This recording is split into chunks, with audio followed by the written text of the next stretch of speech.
Good morning and welcome to the COVID-19 Response BadgerCare Plus and Marketplace Health Insurance Enrollment Training. This is part 3. We're going to be sharing a few additional updates and we're going to do some review and also answer some of our most popular questions that we've received. We so appreciate everyone taking the time this morning to be with us. And we want primarily to answer your questions.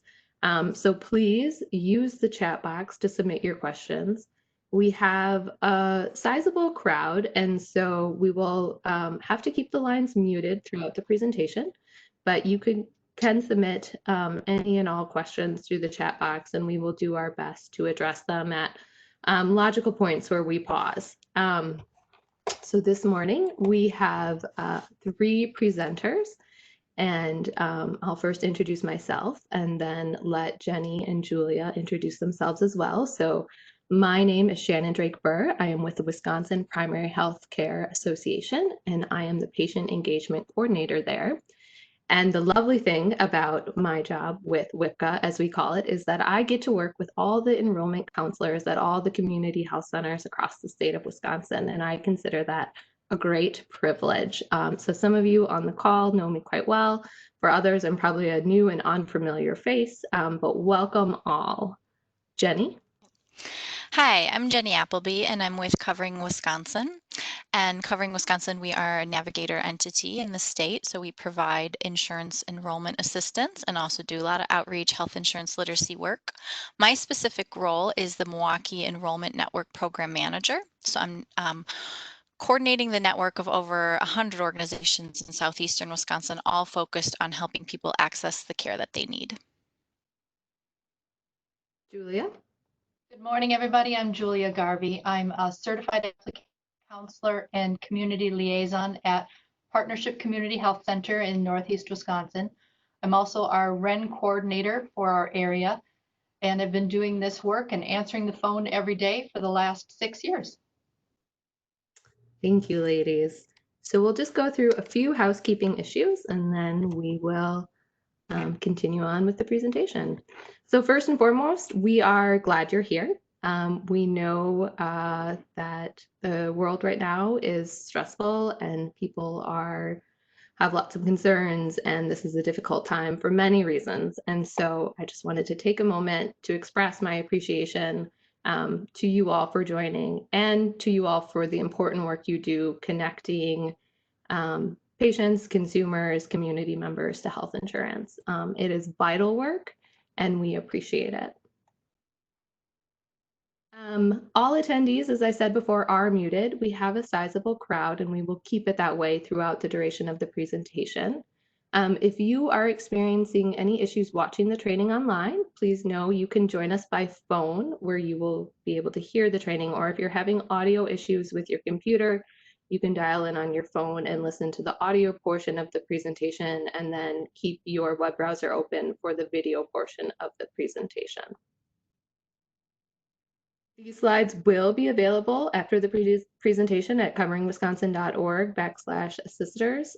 You can find part 1 and part 2 of this training series already there. It is posted and available for your consumption. And again, if you have questions, and we expect that people will, please submit them in the chat box and we will pause to answer them throughout the webinar. So very quickly to review our agenda, today we will start with talking about BadgerCare Plus and Medicaid COVID-19 policy change questions, and we have a special guest from DHS that will join us for that portion of the webinar. We will briefly touch on applying for backdated BadgerCare Plus coverage. We will be reviewing the concept of moving out of the Medicaid coverage gap special enrollment period on the marketplace and contrasting it with gap filling for BadgerCare Plus, and that came out of perhaps a little confusion that was in part 2 of the webinar and some follow-up questions we received. We'll be talking through some common COBRA considerations, and then we will be closing with discussing some important changes to COBRA and employee-sponsored insurance enrollment timelines that are a result of recent federal rule changes. due to COVID-19. So with no further ado, I will hand it off to Jenny. Okay, thank you, Shannon. So for this section, what we really wanted to do was address a lot of the questions that came in, either through the chat in parts 1 and 2 that maybe we didn't fully get to or fully explain. Also, some people through their evaluation, when we did the evaluations, submitted questions, or they came to me directly. So what we did is we compiled a list of questions. Some of them we've already kind of dealt with through email, but the ones that were very specific to health insurance, so BadgerCare, Medicaid, what we did is we kind of researched and we relied on our partners at the Department of Health Services to really clarify some policy pieces. So what we did is compiled a list, and then Maciel Gomez was able to take that back and really get some clarification from the state on these. So we really appreciate the time that she took to really research and answer your questions appropriately. What we're going to do in this next section is basically just pose the question that came in and pose the answer. And so this is where you'll kind of see the response that we got from DHS on things. If there's something that you still need clarification on, feel free to enter it in the chat, but we'll try to cover everything as we got the question and as the response came in. But before we do that, Maciel, would you like to just introduce yourself? Good morning, everybody. My name is Maciel Gomez. I'm a Southeast Wisconsin Medicaid liaison. I work for DXC, but I report to the Department of Health Services. And I am currently embedded in the BEPS program, which is the Bureau of Enrollment Policy Division. And I'm here to help definitely take back any additional questions that may come up during this webinar. And just to go ahead and provide some policy clarifications on the questions that were raised during the first portion of this training. Thank you for listening. Thank you. Okay, so one of the questions was, have the BadgerCare crowd out rules changed or been suspended? And before you answer, I just want to explain what the BadgerCare crowd out rules are. So if you look at policy, to prevent what they would call crowd out of private insurance, some people might be denied coverage for BadgerCare if they have access to employer-sponsored coverage. So this is just a subset of people who would apply, and there's a lot of criteria. You know, they'd look at income, whatnot, certain income levels and whatnot, but basically it's certain people who are applying for BadgerCare Plus, they're going to look at whether you have access or you've had access to BadgerCare. And so the question was, given the time, given the current situation with COVID, have those BadgerCare crowd out rules changed or been suspended? No, the answer is no. However, if anybody had current coverage, they would remain eligible during the time of the emergency period. So at this point in time, anybody who was covered, no disenrollments, no ending of their coverage period would happen during this time. The goal was to make sure that the community would remain with health benefits to be able to access them during the pandemic. Thank you.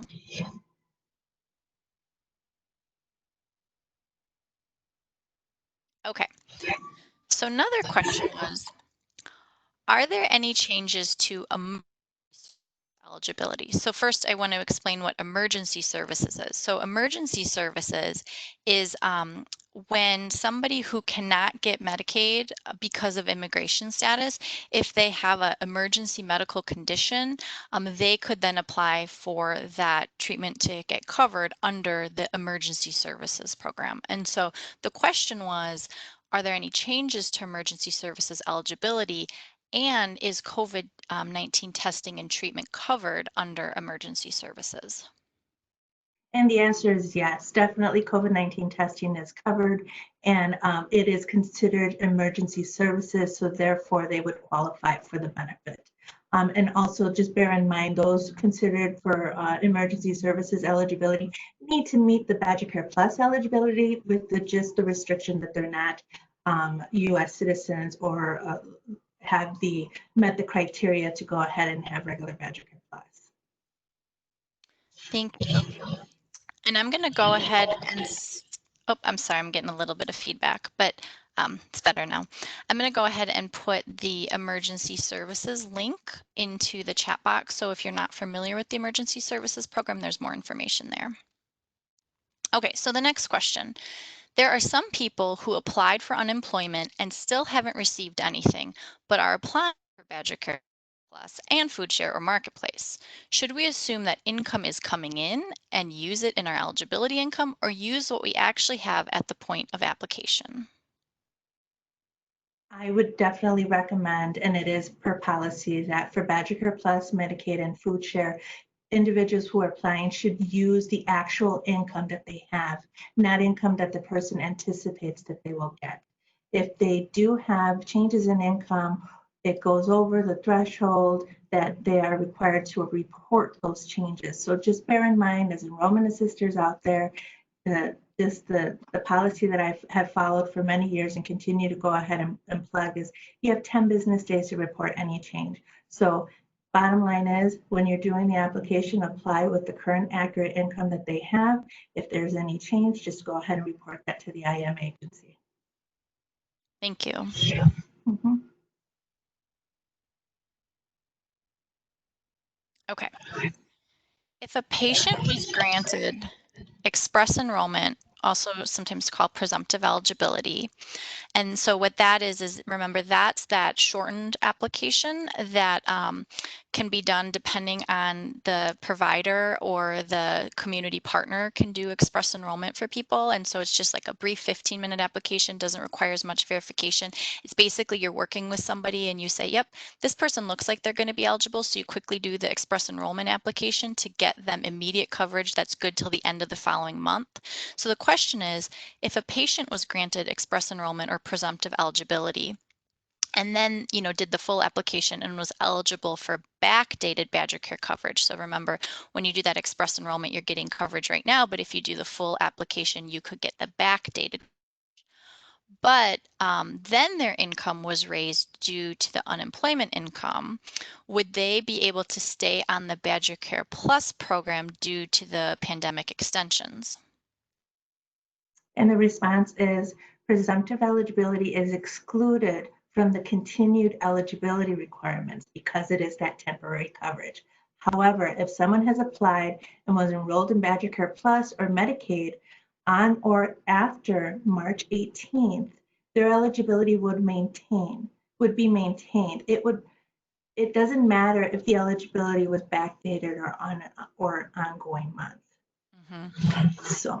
So that's helpful. So I think the distinction is that we're dealing with two different forms of application.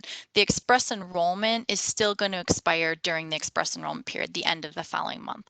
It's that full application that has that ongoing coverage, and people won't lose eligibility at this time. Exactly. And I just want to make clarification. Express enrollment is something that's utilized not only by providers, but by our community partners to go ahead and get those eligible. Presumptive eligibility is pretty much the coverage that is granted within the four walls of the hospital system. And that's the direct add-on to the Forward Health portal that grants them coverage under those requirements that they meet. Thank you. Yeah. Mm-hmm. Okay, so as we've mentioned a few times already, as of March 18th, 2020, members who are enrolled in Medicaid or BadgerCare Plus will not lose their eligibility for these programs during the COVID-19 public health emergency. So we've talked about that. People aren't losing their coverage right now. Does this apply to pregnant women enrolled in BadgerCare Plus once they're no longer pregnant? Yes, with some exceptions. Pregnant women are eligible up to 300% of the federal poverty level. Under normal circumstances, pregnant women would only remain eligible after the pregnancy and postpartum period if they are at or below 100% of the FPL and qualified as a parent or childless adult. But because of COVID-19, most women who are enrolled during the pregnancy will remain eligible for BadgerCare Plus until the end of the federal public health emergency, no matter what their income is. Okay.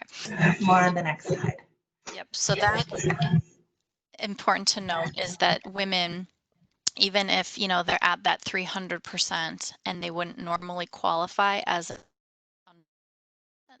the pregnant women under the Normal Plus are not losing eligibility even when they're no longer pregnant. However, more on the next slide, because there is, going back to the statement of with some exceptions. And so the other question, the follow-up question to this was, does this apply to women enrolled in BadgerCare Plus prenatal program once they're no longer pregnant? And so I want to make the distinction because women enrolled in a BadgerCare Plus program, there's distinctions within it.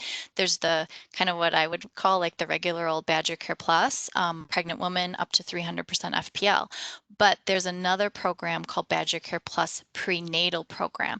And so this is for women who are pregnant but aren't eligible for regular BadgerCare. So most commonly you would see because of immigration status or incarceration. And so if a woman is in one of those two categories and they're pregnant, they will still get coverage while they're pregnant under what's called the prenatal program, BadgerCare Plus prenatal program. So the question is, if someone is in the BadgerCare Plus prenatal program, will they have that continuous eligibility once they are no longer pregnant? And the bottom line to that is that the temporary charges during COVID does not apply to the prenatal program for the pregnant women. They would no longer be eligible once the coverage is once the pregnant woman is no longer pregnant and she delivers. But two things to bear in mind: when individuals have BadgerCare Plus for prenatal, the providers need to submit global billing to make sure that the 6-week postpartum, although the baby was delivered, is covered within that billing cycle. And also that if an individual who has this particular coverage, whether they be due to their immigration status or they're in prison or jail, and they have a change of due date that would extend the pregnancy a little longer than what they first thought, because as you know, the doctor is imperfect, they need to report that new due date so that they can extend the coverage to the delivery time. Thank you.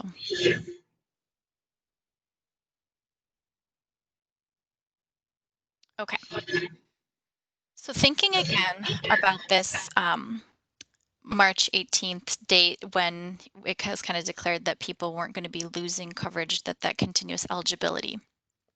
Does this apply to people who first became eligible during a previous month through a backdated application? So for example, somebody applied and they did that backdated coverage because their income had been lower and they wanted some medical costs covered for previous month, but then their income in a subsequent month exceeded the financial eligibility criteria. So maybe they completely lost their job and their income totally dropped and they applied and they got that backdated coverage, but now they found a new job and so now their income is up. So if they applied previously, got that backdated and now their income has gone up, are they still continuously eligible? Yes, if an individual is eligible for healthcare on or after March 18th, even if for a backdated month, they qualify to remain eligible through the emergency period. So we're not kicking anybody off the program because of change of income. The goal was, again, to maintain eligibility during the pandemic. Okay, thank you. Mm-hmm. So this question has come up a few times. Have there been changes to the express enrollment? So remember we talked about it, that express enrollment of that temporary quick application to get somebody enrolled for the EBD, or what's known as the elderly blind disabled population. Yes, DHS has expanded the hospital-based express enrollment, which is also known as presumptive eligibility, to include the elderly, blind, and disabled individuals with income at or below 100% of the FPL, which is a federal poverty level. There is an alert. Forward Health has expanded eligibility for express enrollment for hospitals. So I don't know if you'll be sharing that link in the chat or not, but that was expanded and shared, I believe, mid-April. Mm-hmm. And I did go ahead and put that alert in the chat box. And then for those of you who end up watching this as an archived version online, what I'll do is when we share out slides, all these links will be one of the last slides in the presentation. Okay. Any word on MILES, which in Milwaukee is the Milwaukee Enrollment Services? That's our IM consortia in Milwaukee County. So any word on IM agencies changing their hours? As of yet, any agency updates, they will update their status on a weekly basis, and you can click on the link to see. As of right now, I'm not aware of any changes.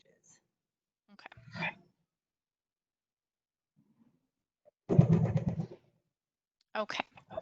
And I'll make sure, let's see. I'm going to double click. I think some of the links may have originally come through in the chat. I'm going to re-put them all in case if some people didn't get the links in the chat, because it looks like at least some people didn't see the links in the chat. But I'm going to resend those all through all participants as we kind of finish up the here. So, have any additional BadgerCare questions that have come in for Masael, but go ahead and if you have them. But otherwise, hopefully we kind of got to all the questions that people still have on their minds and wanted some clarification. So thank you, Masael. And I know you're not presenting in the subsequent sections here on the call, so we can always take questions at the end as well. Absolutely. Thanks for having me, guys. Thank you. Yes, thank you, Maciel, and thank you, Jenny. I'm just going to pause a moment to see if any questions come through the chat about the slides that we just reviewed and the content that we just reviewed before we move on to our next section. So Jenny, I know sometimes you see questions that the rest of us don't see as host. So if you're seeing any questions come through the chat, can you please let me know? I am not seeing any. No, I do not see any at this time.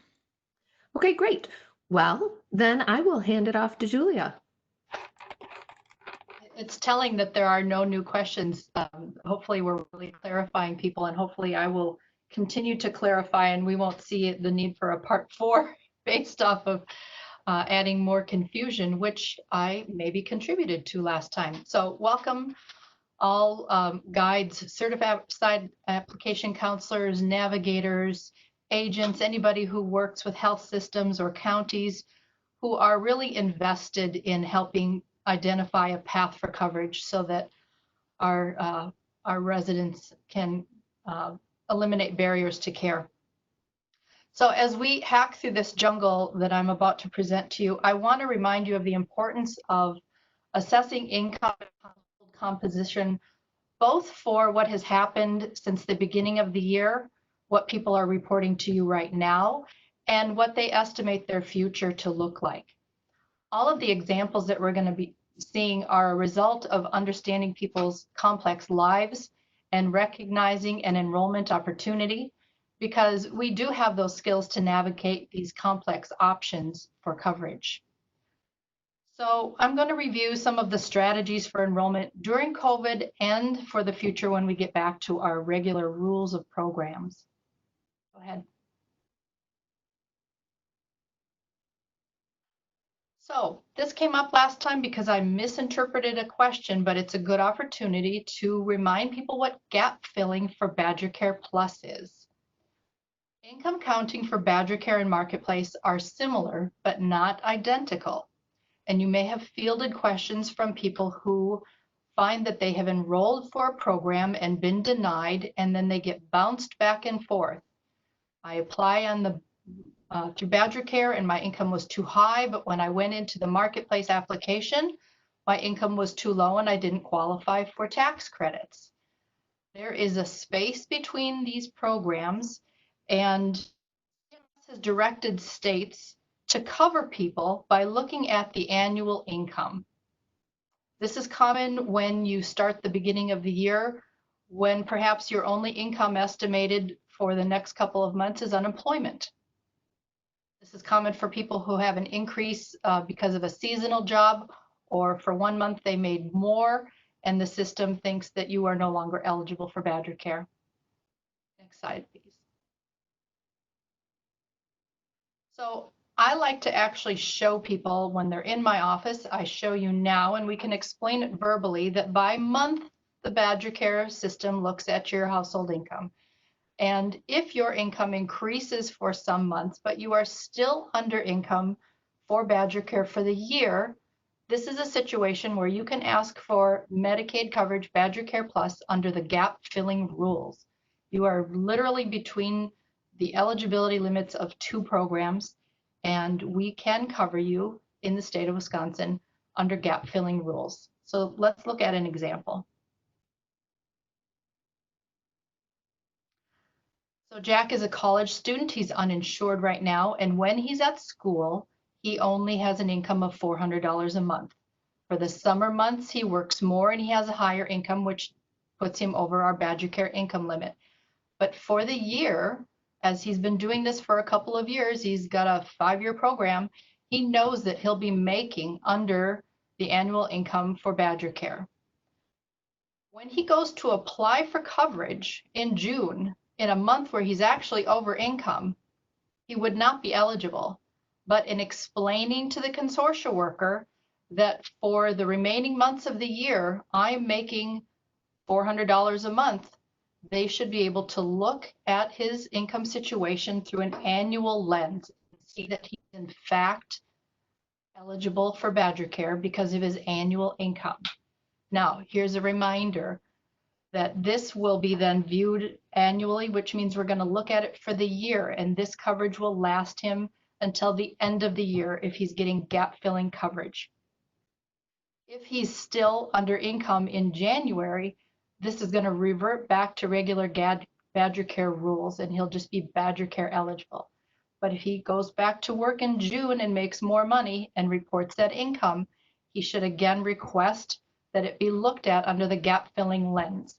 Now, here's the note. As we've said several times now, if you apply right now, even in June, if you're over income, if he qualifies for a backdate of coverage, he will not lose this BadgerCare under the COVID-19 health crisis rules.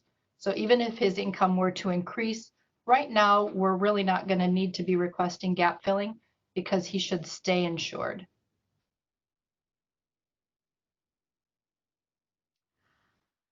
Okay, now we're going to talk about 2 paths to special enrollment periods, and now we're talking about marketplace coverage. There can be some confusion because one of these SEPs has both the word Medicaid and gap in it, and that's a terrible name. I didn't make the name, that's the way it's listed, and I'll explain that to you in a minute. So let's look at a way to get a loss of coverage SEP by perhaps requesting a backdate of coverage. So this is a call that I actually had last week. Jill has been uninsured up until now. And so she's just going back to work in June, and she's going to be making over BadgerCare income limit, but she had a reduction of hours during April and May. Go ahead and move forward. So my question always is, let's look at your whole year, and discovering that she was under 100% of the federal poverty level for April and May, she would be eligible for back coverage. So in order to get an SEP when we need one, now again, during this COVID time, if she qualifies for a backdate of coverage, she will stay insured. But let's look at the next slide when it's past COVID time. Again, if she has been uninsured, but we can identify that she was under 100% of the FPL and can get her a backdated coverage, we can use that as a bridge to get her marketplace coverage. So let's say that 2021, she didn't work much in January and February, and in March she goes back to work and realizes she needs coverage, but her income is too high to qualify for BadgerCare in March. We can look back and say, look, you had a less of an income in January and February. Let's apply for BadgerCare, and then we know that it's going to end for you at the end of February. We can then go directly to the marketplace application and indicate that we're going to have a loss of coverage for the end of February and select a plan to start March of 2021. It would be very helpful if we had the letter of loss of coverage, because I imagine, again, at that time, this is going to be required. But this is a great way to identify a bridge. Now, she came to you in March. She clearly had missed open enrollment period. And in fact, right now, she's over income for BadgerCare. Recognizing that you might be able to qualify for a backdate of coverage to get you a bridge to get onto the marketplace with a loss of coverage SEP. All right, let's tackle the next one. This is the SEP that Ariana discussed on our last presentation. It has the unfortunate name of including Medicaid and GAP in its title. this is a SEP that was designed for states that didn't expand Medicaid like Wisconsin, but have an actual gap in their coverage. I believe Texas covers not even childless adults, but I believe their FPL starts at under 50%, and then there's a gap until you qualify for tax credits. Now, it is true that technically we do not have that coverage gap, but we are a state that did not expand Medicaid. And it does not say everybody but Wisconsin in the description of this SEP. So again, if we recognize that somebody was previously under 100% of the federal poverty level and then had an increase of income that makes them eligible for Marketplace, you can request this moving out of the Medicaid coverage gap SEP. Now, you're going to ask me, why would we do this instead of just ask for the backdate of BadgerCare coverage? There are some people who don't qualify to get that backdate of coverage. And the time that I have used this was for a young woman who was lawfully present, but had not been a resident in Wisconsin for more than 5 years. So she was not eligible for BadgerCare, but she is eligible for tax credits on the Marketplace. We were able to request this and get her coverage because she had in fact had this experience where her income had increased. Let's take a look at the next slide.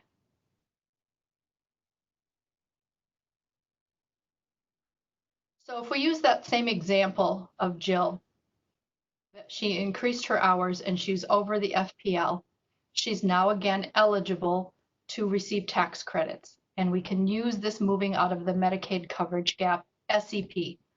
Let's look at how to do this, because it is going to look uncomfortable to you when you do an application and there's nothing to select.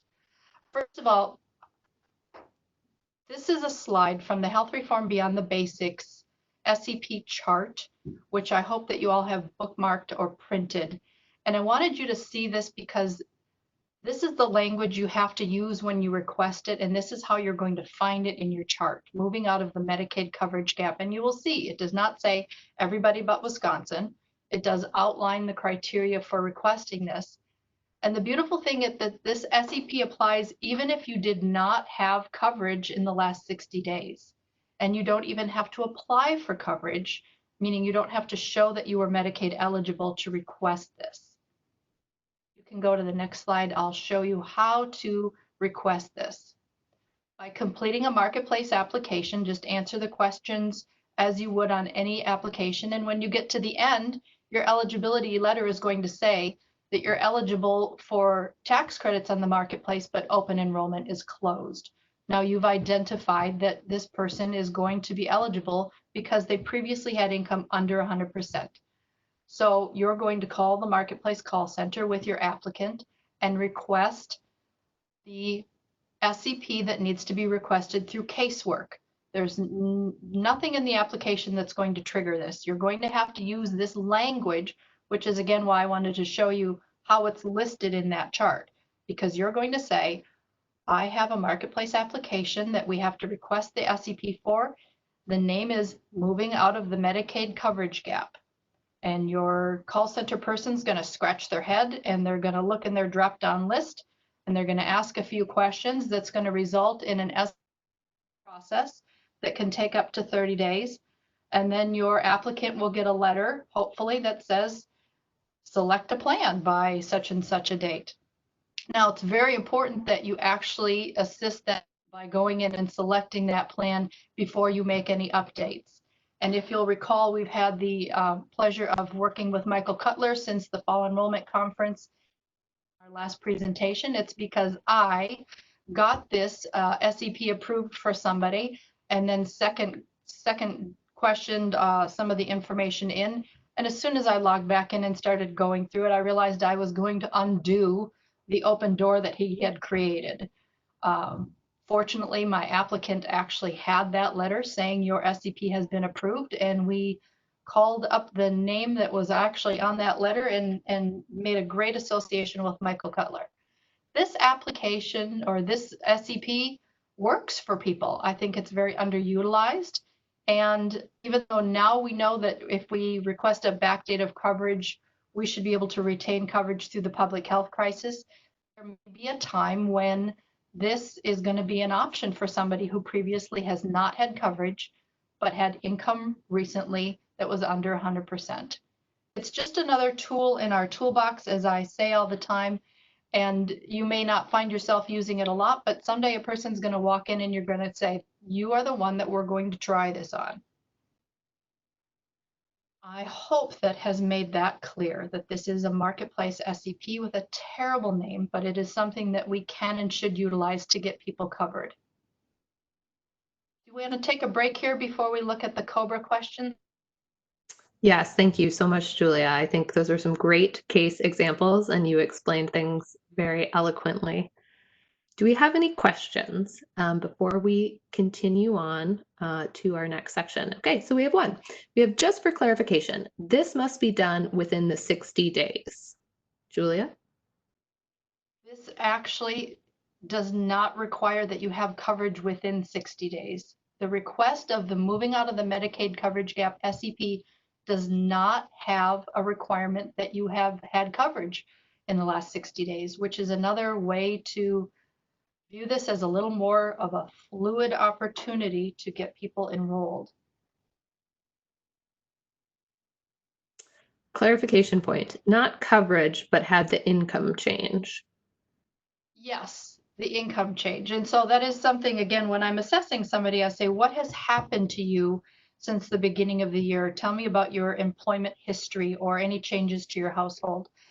I've never tried to do this with somebody who has not, in fact, had this income opportunity, this income change. I recognize that that would be fraudulent, but this does work when you recognize that somebody has had an increase of income, like starting a new job. Great. We have another question, and that is, do you choose the plan at the first appointment when you apply for coverage, but just not enroll? No, because it's going to stop you at that eligibility point. Maybe, I suppose you could get there and put it in the cart. I guess it doesn't really matter. I always preview plans and prices before I get there anyways. I don't think it's a requirement that you have that plan sitting, what I call, in the cart. But what I'm telling you is when you log in again, you're going to be at the point where you can select a plan after it's been approved. When you log in, the next prompt is going to be select a plan. Select the plan. Don't go back in and report a change, because you will wipe out the unlocking of the door that has been created for you by the granting of this SEP. Great. It'll shut the door behind you and you will be locked out. We have another question, which is, can it be 6 months ago? It can be 6 months ago, as long as you can say that you have had this increase of income.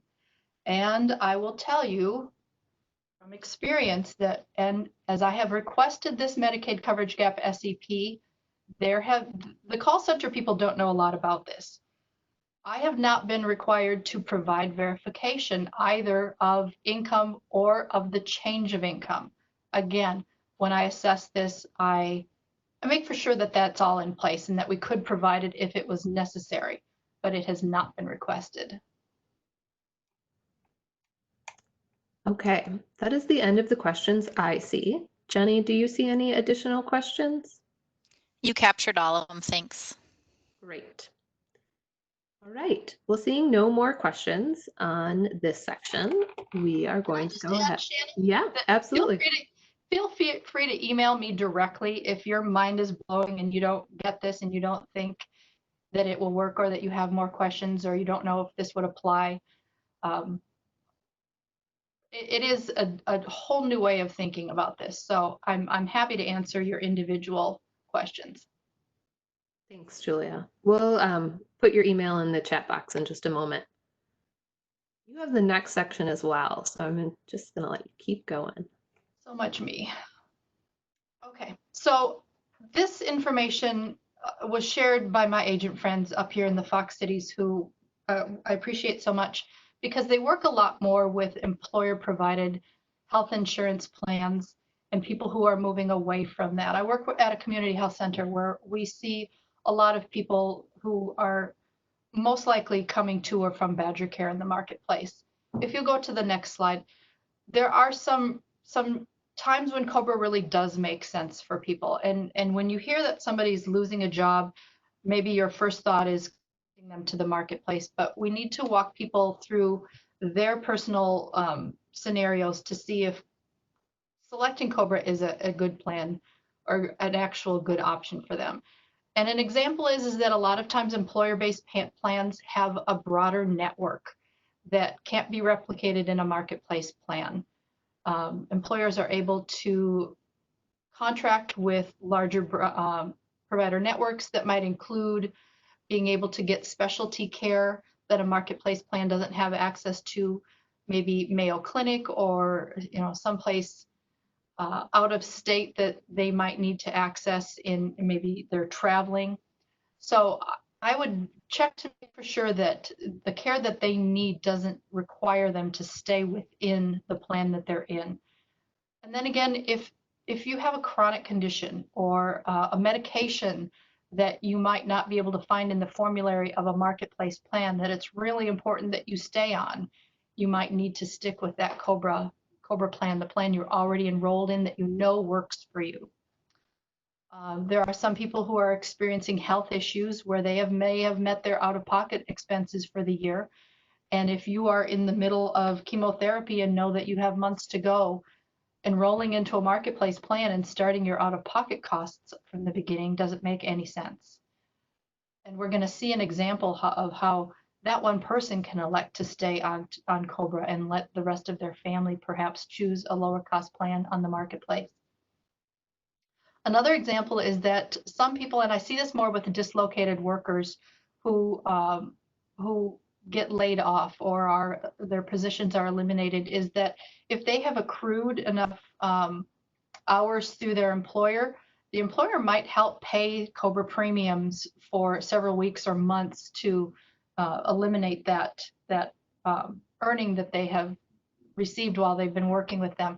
If you do then have that contribution eliminated from your employer, then that does create an SEP for you on the marketplace. So sometimes an employer might pay for your COBRA coverage for several months, and then when that stops, you can go on to the marketplace. And I think there's one more COBRA slide. So when you are enrolled in COBRA and have a family plan and lose that coverage, your children or spouse have an independent right to elect COBRA or to move on to the marketplace. So if someone in the family has a chronic health condition and they want to stay on their plan for the reasons that we discussed before, the other family members could choose to go on to the marketplace. So these are just all, again, people are complex and these rules are complex. I found a very handy guide in the form of this little booklet, and you can find this information online as well. That retirement guide provides all the answers that my little desktop booklet has. And if you even contact, I think it's the Department of Labor, if you work with dislocated workers or want to have some copies in your office, they will send you a box of 500 that can sit on your floor, and you will be able to share the wealth of COBRA knowledge. I think that's all I have for COBRA, unless anybody has any questions.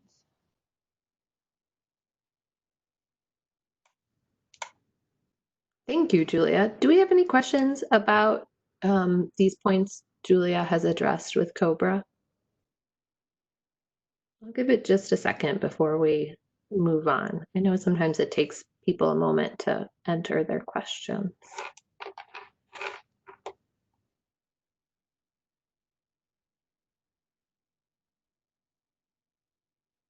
Okay. Well, we're going to continue talking about COBRA. Specifically, we're going to now talk about some changes that were made in light of and in reaction to COVID-19. And this section is mine. So next up, we're going to discuss some important changes to COBRA and enrollment timelines for employer-sponsored coverage. So there's one main takeaway I want you all to just keep in mind is that timelines as they relate to choosing COBRA coverage have been relaxed and extended. And so if you have somebody coming into your office who has, is seeking health insurance enrollment and recently lost employer-sponsored coverage, just keep it tucked away in the back of your mind that the amount of time they have to do that during this public health crisis is longer than usual. So really, COBRA enrollment can occur at any time from March 1st, 2020 until 60 days after the announced end of the national emergency. So what occurred is there was a rule change that was published in May, where they said for employer-sponsored insurance plans that are subject to ERISA, and we're not going to get into any deep details here, but that's going to be most employer-sponsored plans. You must disregard the period from March 1st, 2020 until 60 days after the announced end of the national emergency in terms of the timelines that are associated with making COBRA elections and special enrollment periods for employee-sponsored coverage. So basically, we've just hit a big pause button, and we don't know how long the pause will be. We know that when the national public health emergency ends, then we'll know how long that pause was for, and we'll have a extra time for people to choose COBRA coverage should they want or need it. So if you're ever helping someone, COBRA insurance coverage is a consideration because they recently lost their employer-sponsored coverage. I just want you to consider the following. Has the national COVID-19 emergency ended? If it has not, you can't determine the deadline for their enrollment in COBRA because they may enroll in COBRA at any time during the duration of the national emergency, as long as their COBRA notice came on or after March 1st or would have expired during the national health public emergency. And two, if the national emergency has ended, you would find out what day it ended and add 60 days to that date. And the day after that date, which you just calculated, would represent the start of the usual clock. So the start or the restart of the usual clock.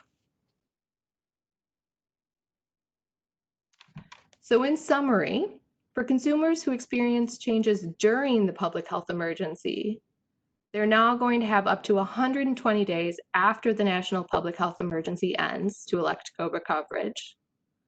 They're going to have up to 90 days after the national public emergency ends to make up missed COBRA premium payments. And there's special enrollment periods for people with employer-sponsored coverage. So maybe someone had a baby or needs to add or eliminate someone from their employee-sponsored coverage. It's been extended to 90 days after the option to do that has been extended to 90 days after the national public health emergency. We're going to work through an example, and then we'll go to the questions that I see are coming in. So the example is Greg came into your office today, and he says he wants help applying for marketplace coverage. And here's what happened with Greg. And just a little bit about Greg. So he's a healthy single man in his mid-30s. He lost his office job on March 22nd. His employer coverage ended on March 31st, and he received his COBRA notice on April 1st. Also, he's currently working part-time on his brother's construction crew, and his income has never been below 100% of the federal poverty level. How do you advise Greg? And we're going to pause here for a moment and let you type in your thoughts or what you would do, and then we will review together. I'm going to give everybody a minute or two to think and type, and we'll see what we get back, and then we will share with you what we would do.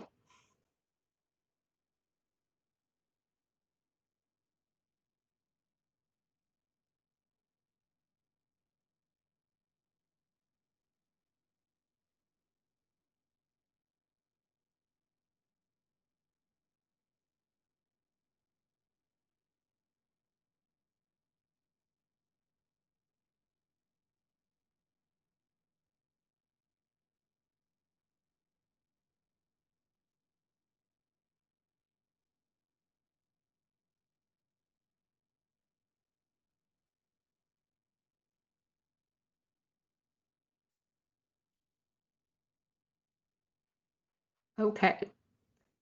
We're not getting a lot of answers.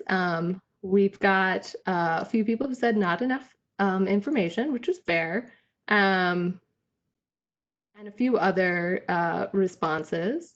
So we will go forward and we'll tell you what we would do, the considerations we would make. So first in this scenario, we would screen for BadgerCare Plus eligibility. So is Greg income eligible for BadgerCare Plus? So no, we established that. He's working part-time on his brother's crew and he's over income for BadgerCare Plus. And then we would ask ourselves, well, did Greg perhaps have a recent month where he was income eligible for BadgerCare Plus? And no, he did not. So when we told you that he was always over 100% of the federal poverty level, we sort of covered that number one. And next, we would explore Greg's COBRA and marketplace options. So Greg came in asking for assistance with a marketplace plan. So that was his, stated priority. And we're going to explore, does Greg qualify for a marketplace special enrollment period?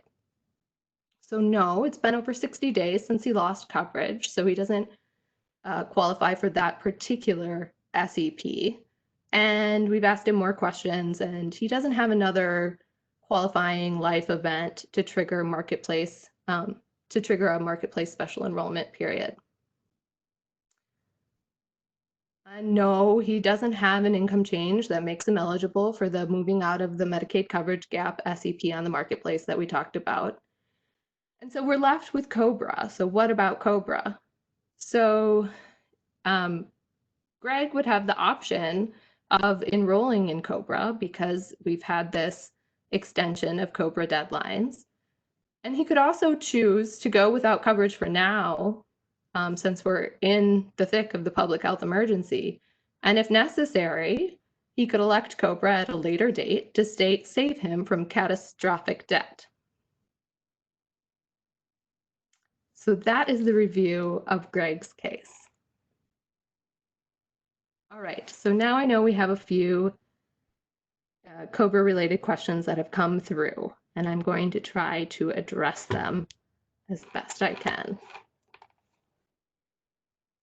The real summary of this discussion about the extension of COBRA-related deadlines was just to create an awareness among all of you wonderful enrollment assistance professionals out there that things are more flexible with COBRA and rules have changed. And so, like I said before, if someone had employer-sponsored coverage and has recently lost that, just to know that the enrollment timelines and the premium timelines are more flexible than usual, and to know that, and then, guide them from there and help them connect with HR resource specialists, their HR resource specialist, to help them fully consider their COBRA coverage options.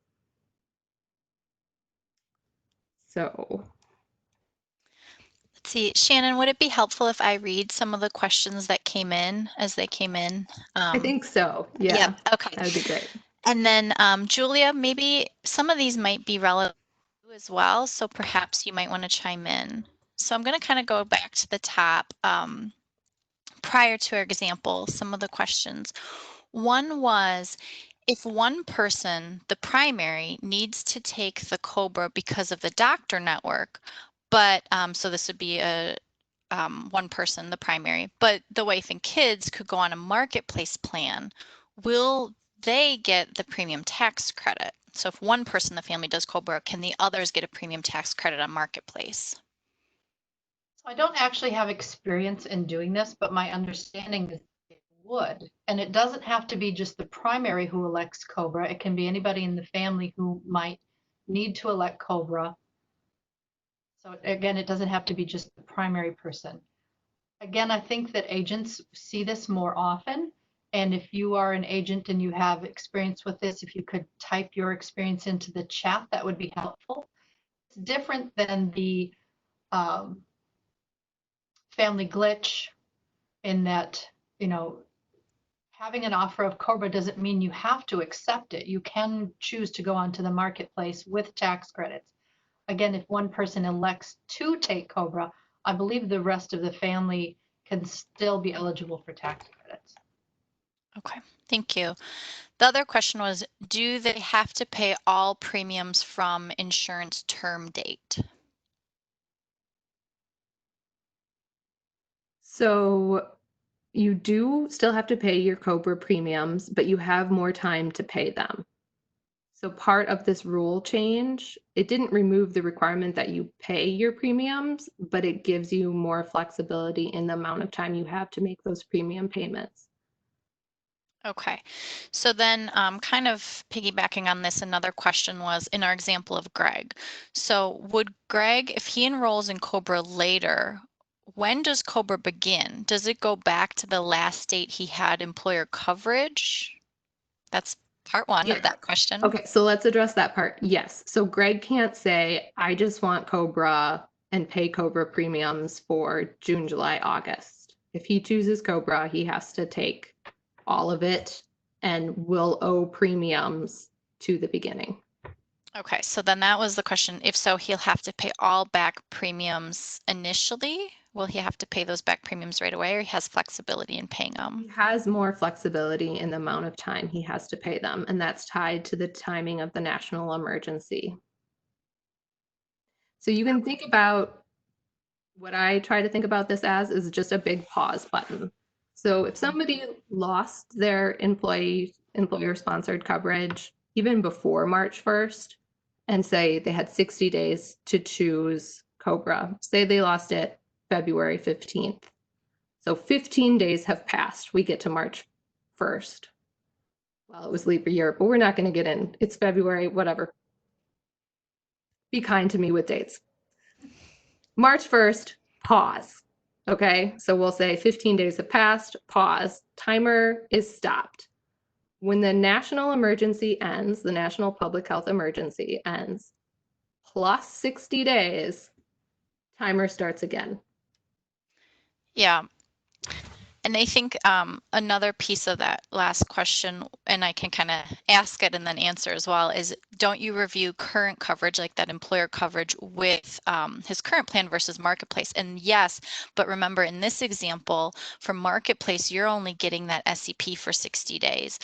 And so if the coverage lost was more than 60 days ago, and we're going to start coming up on those timelines of people who lost jobs mid-March, maybe they lost coverage, they had coverage to the end of March, like they're coming up on, or if they've already passed the 60 days. So absolutely, you always would want to compare COBRA and Marketplace, or if they're eligible for BadgerCare, you want to look at the whole picture. But the point in all of this is that Marketplace has just that 60 days. COBRA is being more generous and saying 60 days after the emergency ends. And so it's going to go beyond the 60 days that you have for the SEP. So that's you get into if it's their SEP for Marketplace, COBRA might be an option if they're not BadgerCare eligible or have, insurance through a spouse or something like that.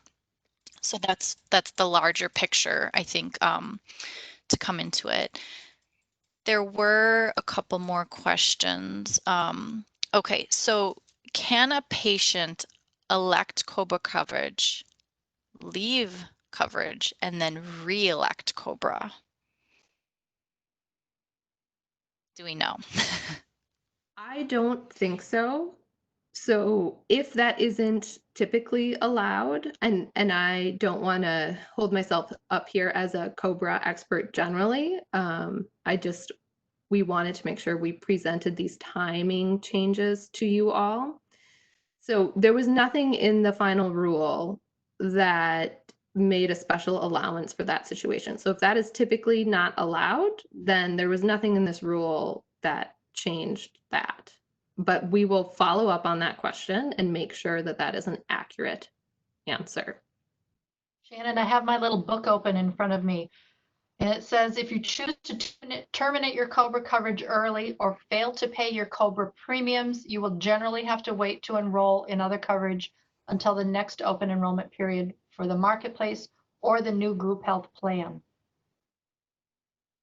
I don't know if that helps answer the question, but again, your HR department, the employer's HR department should be the expert on this. And if we want just more general information, this link to the little retirement and healthcare coverage questions about COBRA is nice to have around. Yeah.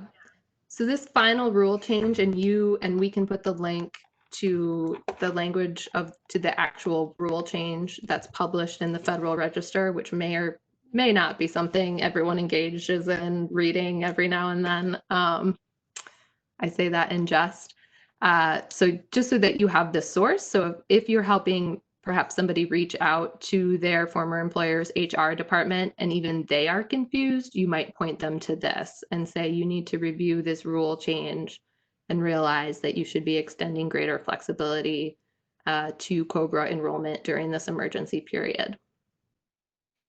So this is really maybe the most essential takeaway is if somebody's coming to you and you can't get them BadgerCare and you can't get them enrolled in the marketplace, there isn't a special enrollment period, and they had employer-sponsored coverage, but they think they've missed out on that window, advising them the window is much wider now.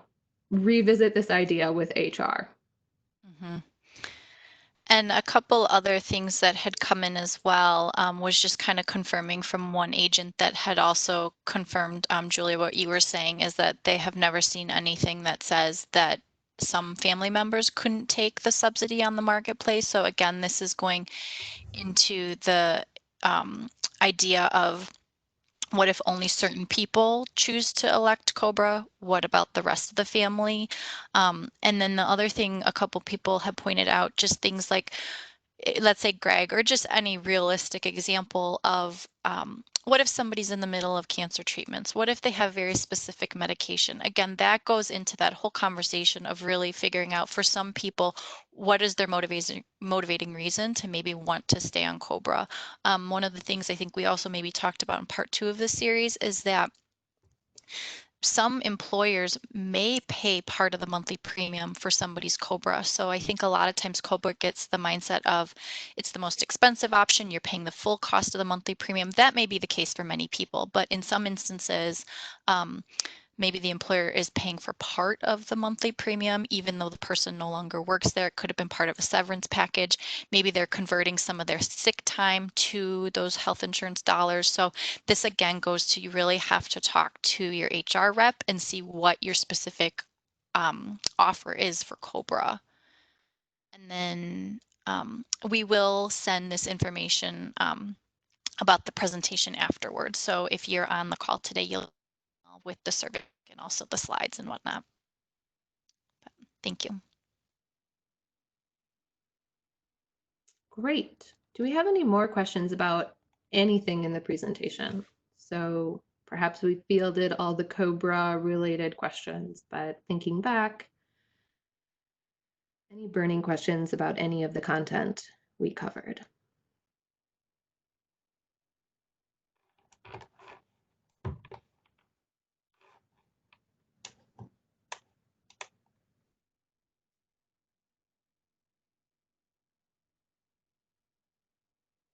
Does anyone, I'm not seeing any questions come through, and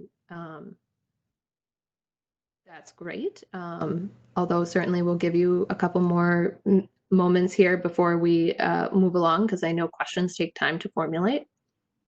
But I'd also just put a call out there for anyone who has perhaps done a recent assist and they have some questions about what that person's options would be. If you want to do a case example, of course, make it anonymous. We don't want any specific details about anyone, but if there's just like here's a scenario I recently worked through, what do you all think? It's always enlightening for, I think, everyone on the call to hear the real life examples of what people are bringing to you.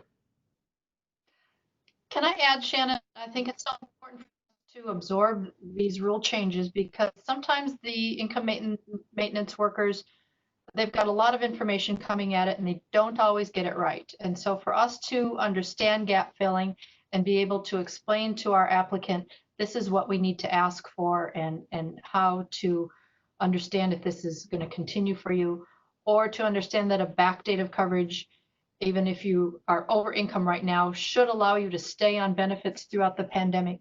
These are both examples in which I have come across some misinformation working with consortia workers. 99% of the time they get it right. But when we understand the rules and what the outcome should be, we can really help coach and facilitate it to make for sure that people do successfully get enrolled and stay enrolled. Absolutely.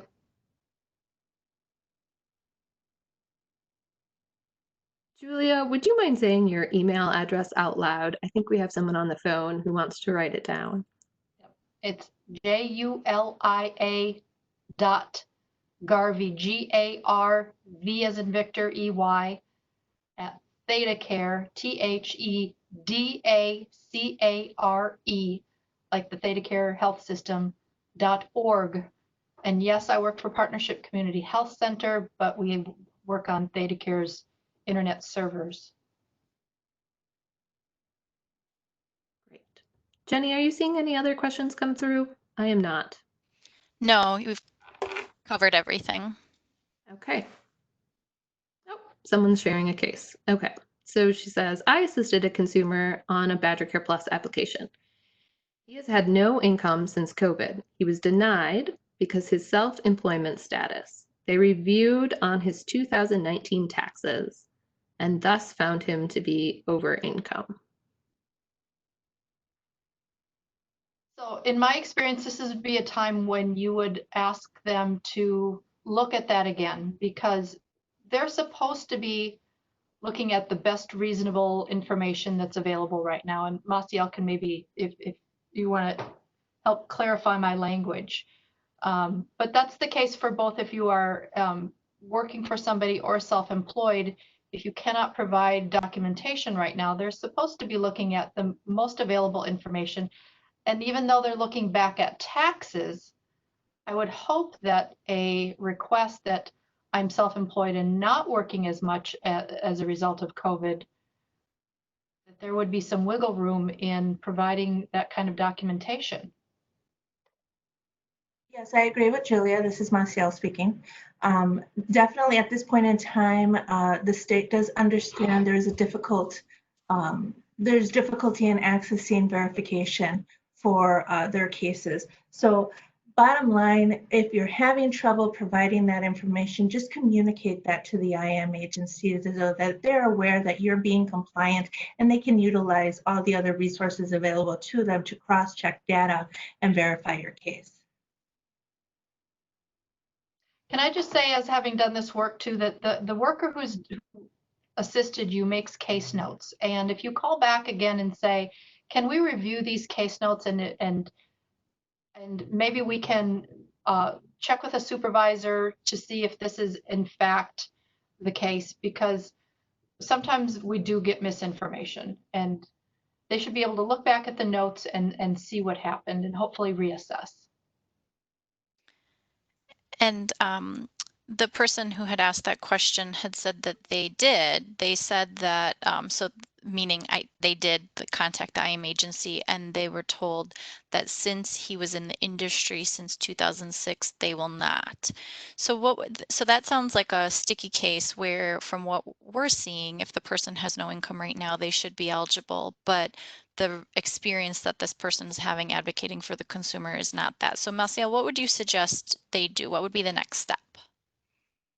Definitely escalate the case. They always have the right to file a fair hearing. They always have the right to appeal. But if this is a situation where it was just recently, not a lot of time has gone on the clock, and they would like for me to take a peek or work with that IM agency to have that case reviewed, feel free to go ahead and let me know.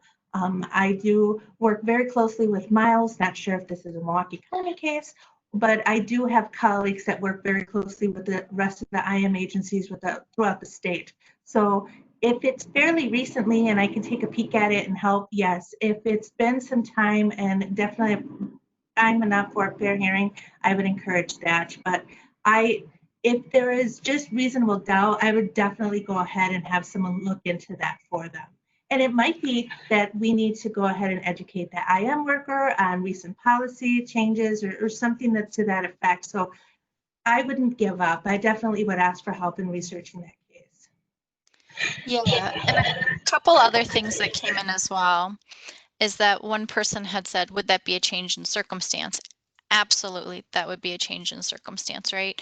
And then also thank you to Rhonda from Legal Action. I'll put the phone number in the chat. So Rhonda is with Legal Action, and she has said that in her experience recently that Miles, so again, that's the consortia in Milwaukee County, has accepted written from our self-employed clients indicating that they do not have income at present despite having that 2019 income. So that at least in Milwaukee, in her experience, is that they have accepted those written statements saying that there has been a change from 2019 to present. If folks are denied, legal action can represent, file a fair hearing. And so I'm going to go ahead and the number that she gave me for referral, that 414 number, we'll put that in the chat. But really what we're hearing is that that from what we're hearing, just based on the couple of lines of information that we got, that person should be eligible.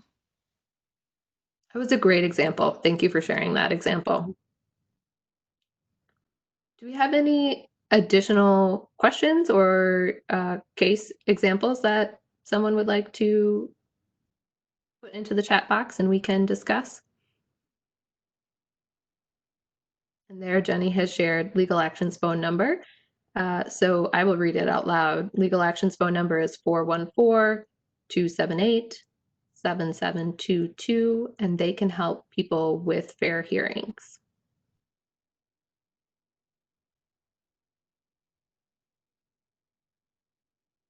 Legal Action covers the southern half of the state of Wisconsin, I believe, with free legal services,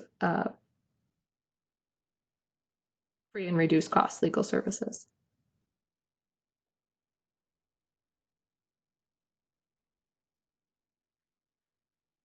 Any other questions or scenarios?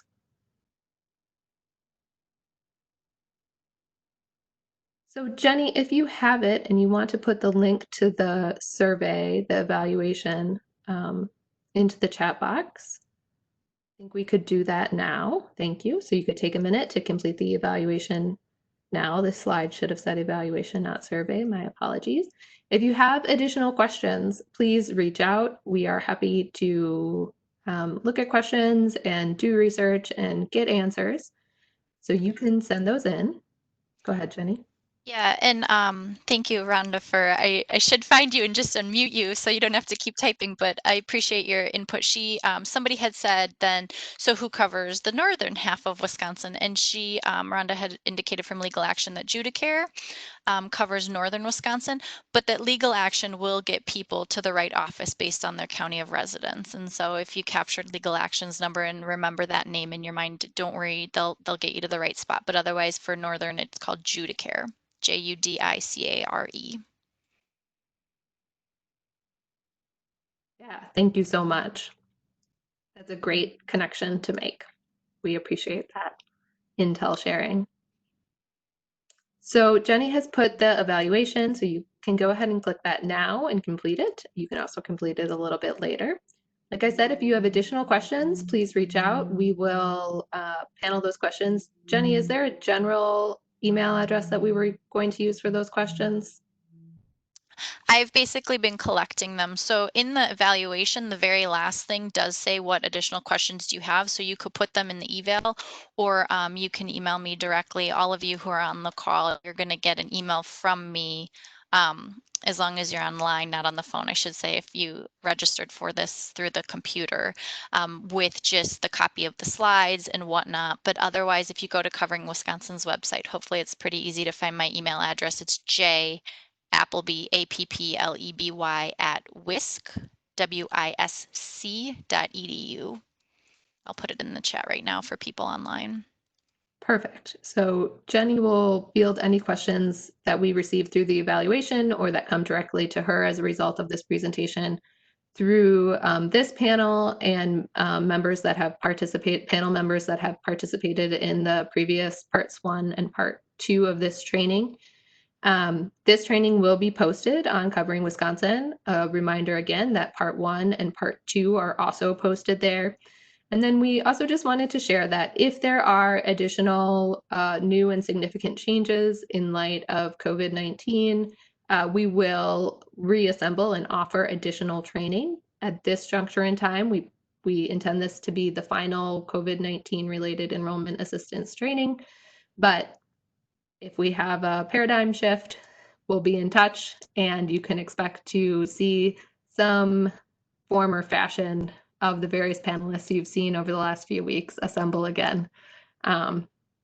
So thank you all for joining us. I'll make one last call for any questions that anyone has and check in with Jenny and make sure we don't have anyone with a lingering question out there. We do not.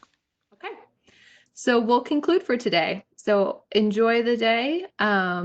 Hopefully it is as beautiful where you are as it is where I am. It's sunny and warm out my window, so I hope you all get a little fresh air and sunshine today.